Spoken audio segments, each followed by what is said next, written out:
premier homme, qui est une âme vivante, totalement différente de celui qui vient d'en haut, parce que celui qui vient d'en haut, c'est la force agissante du Créateur. Donc on peut dire même que c'est l'expression visible de l'intelligence créatrice.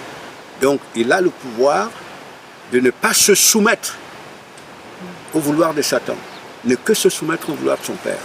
Donc il a la connaissance du bien et du mal et le pouvoir de se soumettre au bien. Vous voyez très bien. Alors que le premier n'avait pas cette capacité. Parce que quand vous voyez le premier, l'esprit que le Créateur met dans le corps, on dit bien qu'il fait du corps une âme vivante. Donc il y a une supériorité que Satan avait sur lui, sur le premier homme. Satan est supérieur à lui. Donc Satan est une entité plus intelligente que ce premier homme. Donc au point que face au premier homme, Satan a une supériorité absolue. Donc le premier homme ne peut rien. C'est même pour cette raison que nous rentrons, quand nous rentrons dans l'univers, nous rentrons dans la dépendance vis-à-vis de Satan. C'est par lui qu'on pense. C'est impossible, si le Créateur ne vient pas conférer ses qualités à l'esprit humain, que l'esprit humain d'abord détecte qu'il est trompé. Et non seulement tu découvres que tu es trompé, mais que tu as le pouvoir de sortir la tromperie pour marcher dans la vérité. Vous voyez, donc nous sommes le mensonge. On est le mensonge. Donc on ne peut pas avoir le pouvoir, en étant le mensonge, de réfuter le mensonge. Oui. Voilà, donc parler du libre arbitre dans cette condition-là, c'est une tromperie. Le libre arbitre, c'est le pouvoir, c'est lui qui vient d'en haut, dans le Messie. C'est lorsque donc l'esprit d'Alice rentre dans les qualités que le Créateur lui donne dans le Messie. À partir de ce moment-là, tu es détenteur du libre arbitre. C'est-à-dire que tu as le pouvoir de découvrir qui tu es dans ton Père, le pouvoir de découvrir les projets de Satan et de choisir ce que le Père veut pour toi. Là, maintenant, on parle du libre arbitre.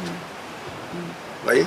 Donc, et l'autre élément de la question que tu posais, que pourquoi donc le Créateur aurait voulu qu'il y ait des anges dessus.